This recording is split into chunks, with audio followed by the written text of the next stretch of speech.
Welcome to the 2017 Money Show in Las Vegas. I'm Matt McCall. I'm joined by Eric Kaufman. He is a managing partner of VE Capital. Eric, thank you so much for joining us. Thank you for having me. Let's talk OPEC. Let's talk oil. Let's talk Saudi Arabia. Where is oil going, first of all? Well, right now, and for about the last year, we've experienced what we call draws on storage internationally for various reasons. But primarily it's because what most people don't understand is that each year from normal declines of oil fields, we lose about 5 to 5.5 million barrels of oil. That's just normal, standard stuff. And each year, in a normal economy that's growing, we develop extra demand of about 1.5 million barrels a day. So let's just say 6.5 million barrels a day each year have to be replaced with new supplies. So OPEC produces right now about 32 million barrels a day. They could probably produce a bit more if some of the troubled countries like Libya, Venezuela, Nigeria were to come back online with significant production, but it wouldn't be, I don't think, so significant that it would disturb the balances. So what we have to do is think that in 5 years we have to replace every single bit of OPEC's daily production.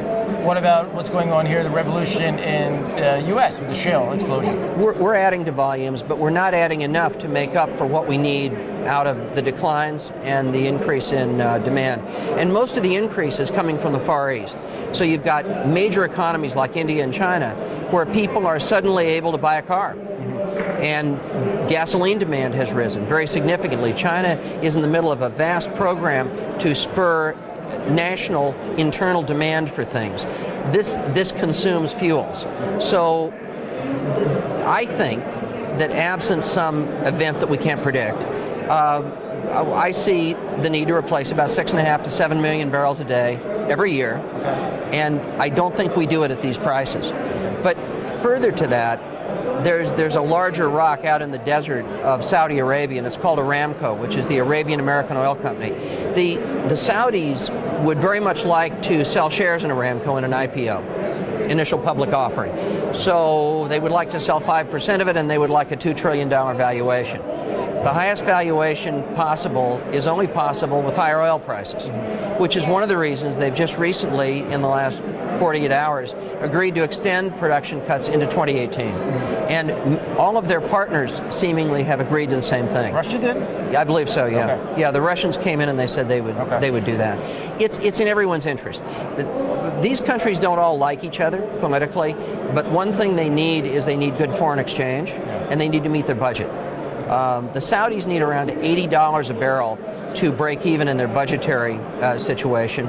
And it's only just recently, through a great deal of protest from the kingdom's, I'm going to call princes and other parts of the royalty, and the government workers that comprise about 75%, I think, of people that work in Saudi. They had to restore funds that they pulled back to meet budgetary constraints last October. So these are pressing issues.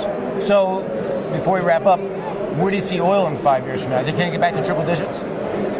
I don't know. Okay. You just can't predict this kind of stuff. Okay. I think you sound fairly bullish on oil over the longer term. I feel in the longer term that we'll be just fine. All right. We'll be just fine. That's what my mom told me every time I'd fall down the stairs. You'll be just fine in the morning. Was that before or after the doctor? That was before. We didn't go to the doctor. We didn't could afford the doctors. All right, Eric Kaufman, thank you so much for joining us. Money Show 2017. Thank you.